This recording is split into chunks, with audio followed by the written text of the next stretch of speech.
I, 36F, am a neurologist and I absolutely love my patients and my job. I believe there is no greater honor in life than being able to help others. The road to my medical degree was not easy, and it was paved with many rejections. I was a troubled teen in high school and I didn't get accepted into any colleges my senior year. I had to work my way up starting with remedial classes at my local community college. When I finally got into medical school at 26, I was absolutely thrilled. I met my husband, 37M, in my third year of medical school. We have been married for 4 years now. My husband works in marketing, and I make 3 times his salary. From the beginning of our relationship, I was very upfront that I was unsure about having biological children. My dream was always to adopt from foster care and my husband seemingly understood this. However, after his friend had a baby boy last year, he began to really press me on having children. I was initially very against this idea because I was just beginning my career. I wanted to wait a few more years before revisiting the topic of children. In August of last year I found out I was unexpectedly pregnant due to a condom breaking during sex. I was initially considering an abortion, but after many heartfelt conversations with my husband, we decided to keep the baby, and he would quit his job and stay home until our daughter was old enough to start preschool. There were several factors that went into our decision to have him stay home with our daughter. I make significantly more money than him, so financially it just made more sense. I am in the first few years of my career as an attending physician. After 4 years of med school and a 4-year residency, I am just starting to practice on my own, whereas my husband has been in his career for 15 years. I was very clear I had absolutely zero desire to stay home and be a housewife. I respect stay-at-home mothers, but my work is my life, and I would go crazy at home all day. This just isn't a lifestyle I want whatsoever. Finally, I am not comfortable putting my child in daycare until she is old enough to express herself verbally. As a victim of a molestation when I was young, I just do not trust people enough to leave my daughter in the hands of strangers when she would be unable to report abuse/neglect. Our daughter is 9 weeks old today and I am preparing to return to my practice in a few weeks. This weekend, I left my husband alone with our daughter while I attended a medical conference out of state. The conference was amazing, but when I returned home, my husband began acting weird. Today when our daughter was napping, I pressed him to tell me what was wrong. He absolutely broke down and said he doesn't think he can do this. He expressed how trapped, alone and overwhelmed he felt all weekend. He now wants me to extend my maternity leave and is talking about trying to get his job back.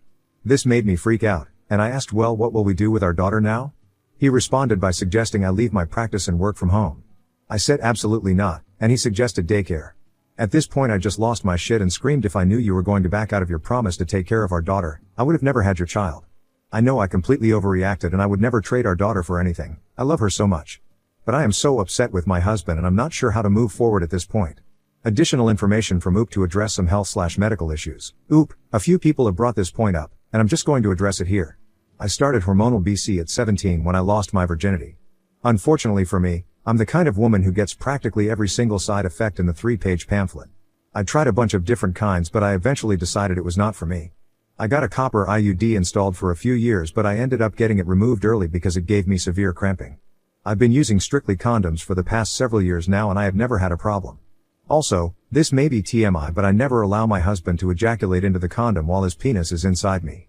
This is for extra safety/peace of mind.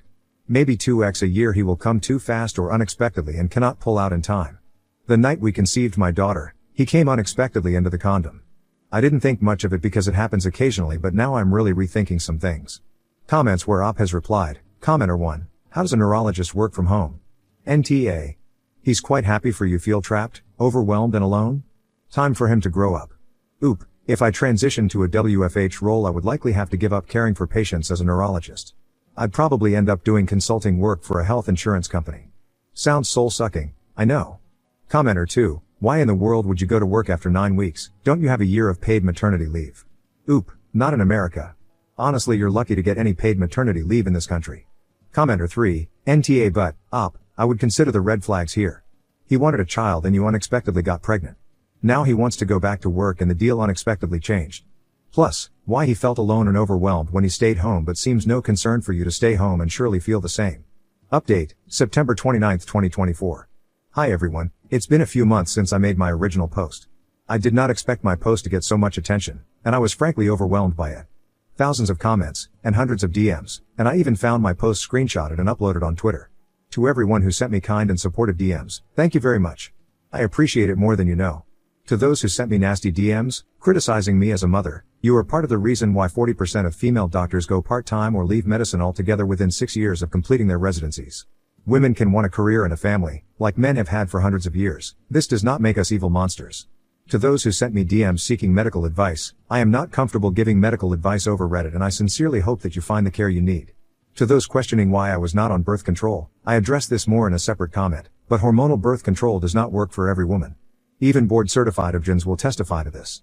After trying my best with every birth control under the sun for nearly 10 years, I decided condoms and pull-out would be enough. Was this a stupid decision? Yes. But 40% of doctors are overweight, so we aren't always the best at taking care of our own health. Regardless, I have no regrets. I love my daughter and would not change a thing. Okay, now for the actual update. A few days after I made my original post, I realized how awful what I said to my husband was. No matter how upset I was, I never should have used our daughter as leverage in an argument. Even if I had to quit my job tomorrow and become a single mom, I would still do it for her because I love her more than anything and I would choose her every time. I still feel awful that I said this. It was truly a terrible thing to say. Another thing I dropped the ball on was not being more patient and accepting with my husband. For some context, my mother came from out of town to stay with us for the first 8 weeks after I gave birth. My husband did contribute greatly. I'd honestly say they both did 50% of the work with the baby for the first week or so while I recovered. After that we split the work between the three of us. So, for him to go from 2 people supporting him to being on his own for a whole weekend in a matter of about 10 days was obviously a huge shock, and I should have realized this. His complaints about feeling trapped, overwhelmed, and alone are the exact reasons why I have no desire to be a SOM. Yes, we had a deal, but I should have given him space to express his concerns openly without me flipping shit. I stayed at my sister's with our daughter for a few days after the fight to give my husband some space. He would come to visit her every day during this period, but we agreed not to talk yet. When I came home, I apologized to him for mishandling the situation. To my surprise, he actually apologized too.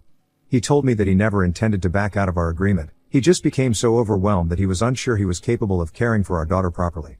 He apologized for giving up so fast and suggesting that I WFH. He told me that no matter what we decided to do, I should not leave my practice. At the end of his apologies, he said that he wanted to give being a stay-at-home dad another shot. We then had a very long conversation about how we would handle things from there. He told me that caring for our daughter was not the overwhelming part, it was trying to keep up with the cooking and cleaning that was difficult. So, we decided to hire a maid and buy one of those meal kit delivery services. He joined one of those new parent support groups to help reduce his isolation. 3 times a week, my sister-in-law has agreed to come over to babysit for a few hours so he can go to the gym or have some me time. I also told him that if at any point he feels like he can't be a sod anymore, to please tell me. I made it very clear that while I would be slightly disappointed, I would be much more disappointed knowing that he was burnt out and upset while caring for our daughter. Since this, we've also taken steps to strengthen our marriage, going on date nights once a week. I don't yet feel comfortable leaving our daughter with anyone besides family, so most of these date nights include long walks while pushing her in the stroller or Netflix and takeout on the couch, but hey, it's been working. Addressing the whole poking holes in the condom thing. No, I do not think this happened. I honestly did not even bother asking my husband this. I felt that an accusation of this magnitude would be detrimental to our marriage, especially when it was already in such a fragile state. My husband has agreed to get a vasectomy, so we don't have any more happy accidents. He is scheduled for later this year, and we are abstaining from PIV until then. This whole situation has made me realize I needed to go back to therapy, and I have been seeing my therapist for about 6 weeks now. My CSA hadn't impacted my life for about 8 years prior to this, but having my daughter and dealing with postpartum anxiety has stirred up some really dark thoughts. I know that I am being overprotective due to my trauma, and I want to work through this so that I can be a good mother and a good partner. A lot of people told me to leave my husband, and I'm sure a lot of people reading this may think that I'm making a mistake. I know that I am not. My husband had a weak moment and broke down, but he does not have a pattern of being unreliable, dishonest, or unsupportive. He supported me through my final 2 years of med school, and throughout my residency. Please try to remember that my post highlighted the worst moment in our relationship. It did not show the 8 wonderful years we have had together. Comments where Op has replied, Commenter 1. Oh dear. This is all very step 40. Oop. About a year into my husband and I dating, I was studying for the USM Step 2 exam. This is an absolute monster of an exam. 9 hours in one day testing you on all your clinical knowledge. Your residency match heavily relies on your Step 2 performance. Obviously, I was beyond stressed. About 6 weeks before my exam, my husband and I had dinner reservations for 8 p.m. I was exhausted and accidentally fell asleep at 6 p.m., standing him up for dinner. At 9 p.m. he knocked on my apartment door to see if I was okay, and I broke down as soon as I opened the door. All the stress and anxiety came flooding out. I was sobbing in his chest telling him that I could not finish medical school. He spent all night comforting me and he continued to be there for me the entire time. He brought me meals twice a day, so that I did not have to cook, did my laundry every week, ran my errands, took care of my cat, and gave me many back massages because I spent so much time hunched over my textbooks. He emotionally supported me the entire time. He never let me lose sight of my dream and did everything he could to help me through my difficult time. This is who my husband is, and now I am returning the favor. I am supporting him however I can as he makes this difficult transition into being Assad. Call me a Stepford wife all you want, but it's just not worth it to me to throw away my family over one horrible fight. Oop on if she will have any more kids, and if not, any procedures to be done. Oop. Nope. My husband is getting a vasectomy. Tried copper IUD for a bit, but it gave my horrible periods. I am so sick of family planning being 100% on women. I do not want to deal with the side effects of hormonal birth control for another 10 years when hubby has agreed to a quick outpatient procedure. Next story, proposed to my girlfriend and started planning our wedding. But then she suggested a threesome with her crush. So I cancelled our wedding. Now her family blaming me for. So, this is quite a long and sad story that I need to vent as is really hard for me to deal with so far. I, 24M, recently proposed to my now ex-fiancée, 23F, after 2 years of dating. We met by mutual friends at work. We started talking as friends, we went on dates, and on New Year's Eve we officially started dating. During the beginning of our relationship she mentions this guy, Marvin. According to her, Marvin has always have a crush on her, and during the first months of our relationship he texted her several times asking her to leave me and give him a chance. We used to say how pathetic this guy was and how she despises him for suggesting she would leave me for him. I must clarify I'm nothing special, I'm a 5 feet 4 inches Asian nerdy guy. Time goes by and after 2 years on dating I decided to propose to her. So on New Year's Eve I gave her the ring and she say yes in front of her whole family. I have some money saved, she doesn't work, so I started looking for venues, catering, invitations, decor and everything. I spent a high amount of money as her parents are not in the position to help with the expenses and I have enough savings to go through this comfortably. One day, while we're running errands we started talking about having a threesome. We are in our 20s so there's a lot of things we want to try. We discussed for a while on how we could find someone and she quickly says I have someone on mind. I asked who and say replies with Marvin. I know that was the first red flag, but I let it pass. I asked why him and she just answered she was sexually attracted to him. I asked about why she would say she hate him first and then choose him as her first option for a threesome and she replies is only a one-time thing. So I told her it was okay but we needed to talk later to set rules, limits, and I would like to talk to him personally before giving the green light. During the next couple of days she's acting really excited and she comes to me, show me hotels, and when are we going to meet with him and how exciting everything is. I told her we need to talk things first as is not as easy as it sounds and we need to have some limits. After that she calmed down for a day or two and starts to bring the subject up again. We reached a point where she insisted so much, and bring the subject up so many times I ended up saying to her that she either calm down or no threesome is going to happen. She apologized and mentions I was right but, something didn't feel right. That afternoon we were having a nap and while she was sleeping I went through her phone and I found how she was cheating on me with him for a couple months now. They have been meeting while I was working and she even sent them one of those BDSM tests you can find online to see if his kinks matched with hers. To say I was furious is an understatement. She woke up while I was checking the phone and I confronted her. She started crying saying she was sorry and how she didn't know what she was doing. I packed my things and stormed out to stay at a hotel. That night I got a call from her parents saying how I was ruining the engagement and acting as a baby while I was the one who bring the topic of the threesome, and how her daughter wasn't at fault. I hung up without saying anything and started canceled everything I had for the wedding.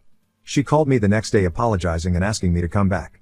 Her whole family is sending texts asking me to man up, as I was the one at fault, and not breaking the engagement. Ada for canceling everything? Update 1, September 5th 2024. Hey guys. Thanks for everyone's advice, I appreciate the support and the mean comments. Both perspectives were helpful. Now, let me address just a few things before continue. 1. My ex stopped working to go to college. We met at work but she quit once we moved in together. 2. Yes, my now ex-fiancée told her parents we were breaking up because I suggested the threesome and got mad when she mentioned Marvin. And her parents believed her. 3. Yes, I needed reassurance to make sure I was not the one in fault. I've been conditioned all my life to be a doormat so it's hard to stand for myself. Here's the update. After seeing all your messages I reached to my fill so we agreed to meet at a nearby mall to talk about the reasons why I broke the engagement. I did have a good relationship with him as we both share the same interests and hobbies so I figure we could have a conversation. We met and even though he looked mad, he agreed to listen. I took screenshots of the conversations my ex-fiancée had with Marvin and I showed them to him. After looking at everything he told me my ex gave them a totally different story. According to what he told me, my ex went to them crying saying I was breaking the engagement because I wanted to have a threesome and once she picked Marvin as the third I snapped at her. He also mentioned Marvin has been going to check on my ex since my ex has been staying with them after we broke up. We went to my apartment and packed all of her belongings to move her out. The ring was at the apartment as well so I kept it. We're on our way to drop everything to her right now. I will keep you guys updated. Update 2, September 15th 2024. Hey guys, I'm back. I know y'all have been waiting for this update. I had to create a new account because I got shadow banned on the other one. I apologize for the delay. So after picking my ex's belongings, me and my Phil drove to his house. The ride there was awkward to say the least. When we get there we walked in and we saw Mill, my ex, and guess who else? Exactly, fucking Marvin. They were all at the living room. My ex looked like she had been crying for a while. Marvin was hugging her and Mill was seated next to her with a box of tissues. My Mill saw me enter and started asked Phil what I was doing there. He responded, we all need to talk about the situation, and he came to clarify some things. We all sat down and Marvin was about to leave the room when Phil said, no, please stay. You're part of this too. Marvin sat down but you could see he was not holding well. His right leg was bouncing and he tried his best not to make eye contact with me or my ex. Phil started saying that I accepted to continue with the engagement, which made Mill and my ex smile. However, I had one condition. Marvin must show him his WhatsApp conversation with my ex to him. At that moment, I was shocked. I was about to argue, however I understood something.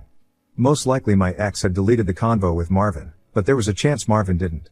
Marvin tried to protest but my Phil insisted and asked him to do this for her daughter. My ex and Marvin glanced at each other and my Mill was quiet looking at Phil. Finally after that Marvin stood up and left without saying anything else. My ex started crying again and my Phil told her to shut up. He said I had shown him screenshots of their conversations and he was disappointed to raise a cheating slut. Mill was in disbelief so I showed her the screenshots too. They both screamed at her, how could she do something like that on top of lying to their faces. At the end my Phil went to unload her belongings in the driveway and told her to look for some other place to stay as she wasn't welcome there anymore. Phil apologized to me and told me he would like to keep in touch to make sure I was okay. I came back home after all of that happened feeling empty, NGL. I think it was the adrenaline wearing off. I got one call of my ex but I didn't answer it. I blocked the number and spoke with security at my building to trespass her if she comes by. I posted on FB and Instagram about what happened and made sure to post the screenshots of the conversation to make sure she cannot twist the situation with friends and family. I will get most of my money after canceling the venue, catering and other stuff, so I'm planning to move to another state. I got some STD tests done and I'm clean. And I'll be selling the ring to get my money back. So far that's the update. I don't think I will update any more on this, but I want to thank everyone, good and bad comments. Hopefully everything goes better now.